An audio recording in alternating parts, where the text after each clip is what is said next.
کانال ما رو سابسکرایب کنید. یوتیوب هم ویدیوهای ما رو به افراد بیشتری معرفی میکنه و مردم میتونن از این درمانها به رایگان استفاده کنن. پس این ویدیو رو لایک کنید و به آشنایان و دوستانتون هم به اشتراک بذارید. و اما کمردرد که بلای جون ما هست در سالهای اخیر و بسیار زیاد شده. طبق تحقیقات هم همه ماها تا آخر عمرمون در طی زندگی حداقل یک بار دچار کمردرد میشیم. حالا اگر شما دچار کمردرد شدید، از کجا بدونید که این خطرناکه باید به دکتر مراجعه کنیم یا نه توی خونه با همین روش‌هایی که بهتون در ادامه میگم میتونید رو خوب کنید و برید دنبال زندگیتون. 4 تا علامت هست که اگر شما دچار کمردرد شدید باید توجه کنید. این 4 تا رو شما نداشتید، با خیال راحت این درمان‌هایی که میخوام بگم رو انجام بدید و نگران نباشید. مورد اول کمردردیه که همزمان که شما کمردرد شدید به پاهاتون هم تیر بکشه و درد شدیدی داشته باشین. یکی از علامه. مورد دوم سری، کرختی و گزگز مورمور توی پاها هست. مثلا پشت روی ساق پا، کف پا، روی پا. این هم جزو مواردی که باید کمی جدی بگیرید.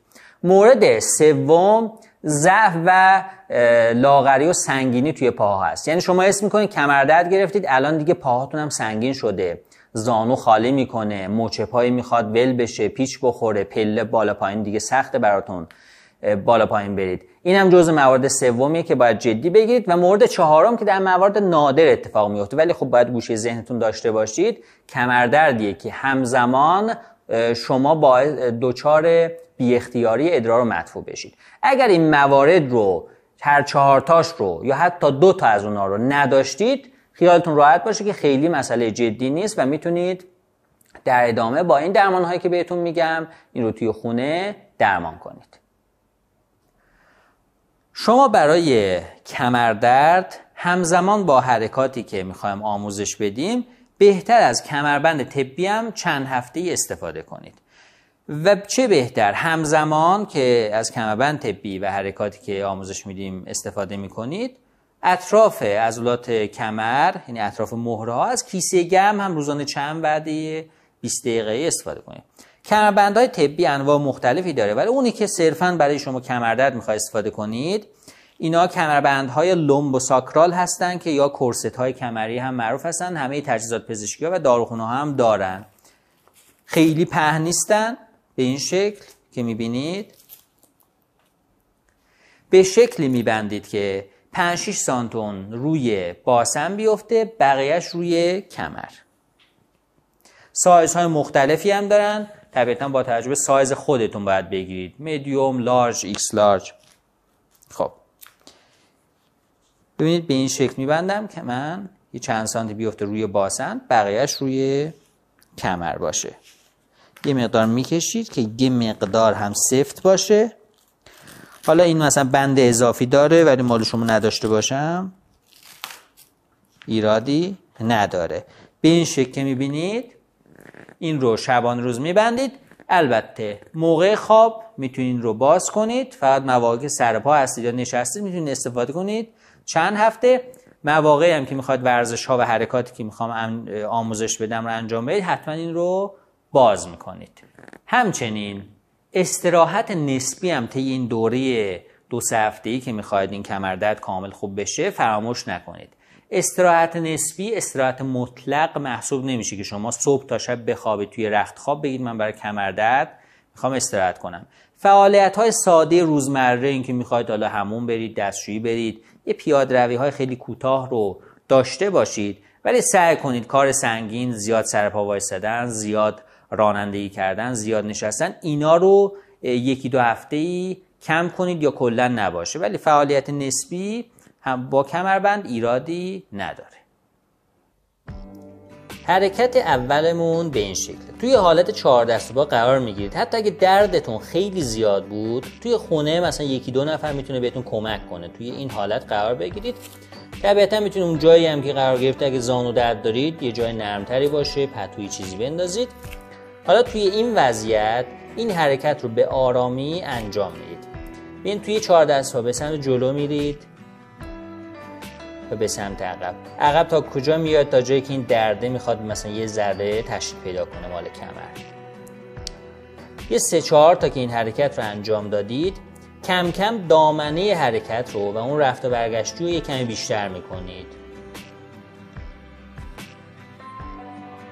انگار ما داریم میریم به سمت این که باسن رو بذاریم روی پاشنه‌های پا و بشینیم. 3-4 تا تو این دامنه انجام میدید. کم کم این دامنه رو بیشتر میکنید. حالا اگه درد خیلی زیاد بود ممکنه شما 2-3 روز تو اون دامنه های ابتدایی بمونید، ولی اگه اجازه داد کامل ببین میاد دیگه دامنه حرکتی رو خیلی بیشتر میکنید تا جایی که آروم بشینید و بیاید عقب. پس اگه دردش خیلی شدید بود ممکنه روزهای اول فقط در حد همین حالت بمونید. حداقل میتونید تو هر دامنه‌ای که اجازه میده 5-6 حرکت 3-4 حرکت داشته باشید. 1-2 دقیقه انجام بدید، چون تعداد مشخص نمیتونیم براش بکنیم، حدوداً 1-2 دقیقه روزانه 2-3 وعده حداقل داشته باشید تا وقتی که این کمردرد کم کم اجازه بده شما این دامنه رو بیشتر کنید. حرکت دوم ما حالت طاق‌باز هست، به این شکل انجام میدید. البته میتونید بالش بذارید، حالا من فقط برای آموزش از بالش نذاشتم، یه بالش هم زیر سرتون باشه. برای 2 تا پا به این شکل انجام میشه. یک پا رو صاف میکنید و پای مقابل رو اگه زانو درد داشتید از پشت ران بگیرید، اگه زانو درد نداشتید از همین رو میگیرید. آروم آروم تا جایی که درد اجازه بده، درد کمر یعنی زیادتر نشه، میکشید میاد داخل شکم. پای مقابل که روی زمینه اگه خواست از زمین بلند بشه سعی میکنید با زور خود پا اینو چسبیده به زمین نگه دارید. آروم آروم میکشید میاد تا جایی که درد تشدید پیدا نکنه. 5 ثانیه مکس و به آرامی میذارید روی زمین و دوباره میکشید میره داخل شکم. ممکنه چند روز که انجام دادید درد کمتر بشه و این اجازه رو به شما بده که کامل بیارید و بچسبونید قفسه سینه. پای مقابل چسبید. حداقل 10 تکرار برای این انجام دادید. این رو صاف میکنید و برای پای مقابل هم همین انجام میشه تا جایی که اذیت نیستید میکشید داخل شکم و پای مقابل رو سعی میکنید چسبیده به زمین نگه دارید. هر چقدر درد کمتر شما بیشتر میکشید داخل قفسه سینه. حرکت سوم ما هم حالت طاق‌باز است، به این شکل که خوابیدید کف پا روی زمین، زانوها تقریبا 90 درجه باشه. در دامنه کم به آرامی پاها و لگن رو به سمت چپ و راست چرخش میدید، فقط تا جایی که درد شما تشدید پیدا نکنه. اوایل که درد زیاده ممکنه در حد 10 سانت 5 سانتی منور بکنید. حدوداً 1-2 دقیقه اینو انجام میدید. روزانه هم 2-3 وعده بهتر انجام بشه. هر چقدر در وعده های آینده، در روزهای آینده درد کمتر بشه اجازه بده، شما زاویه این رو در واقع دامنه حرکتیش رو کم کم بیشتر میکنید و ممکنه روزهای آخر که دیگه درد خیلی کمتر شده شما این رو تا نزدیک سطح زمین بیارید، ولی حتما باید به آرامی انجام بشه. 1-2 دقیقه تو هر وعده اینجوری به آرامی انجام بدید کافی هست. حرکت آخر ما به این شکل. شما دمر میخوابید. اوایل که دردتون زیاده ممکنه این حرکت نهایی که میگم حتی سخت باشه. اون موقع کافیه شما 2-3 دقیقه فقط دمر بخوابید و سعی کنید یک تنفس نیمه عمیق داشته باشید. ولی اگه درد اجازه بده بهتر حرکت نهایی که روی آرنج قرار میگیرید رو انجام بدید. به این شکل آرنج ها میاد زیر شونه، به این شکل بالا تنه رو روی دست ها بلند میکنید و روبرو رو نگاه میکنید. اینجا سعی میکنید یه چند تا دم و بازدم نیمه عمیق داشته باشید. نکتهش اینه که با هر بازدم سعی میکنید عضلات کمر و باسن رو کاملا شلول کنید.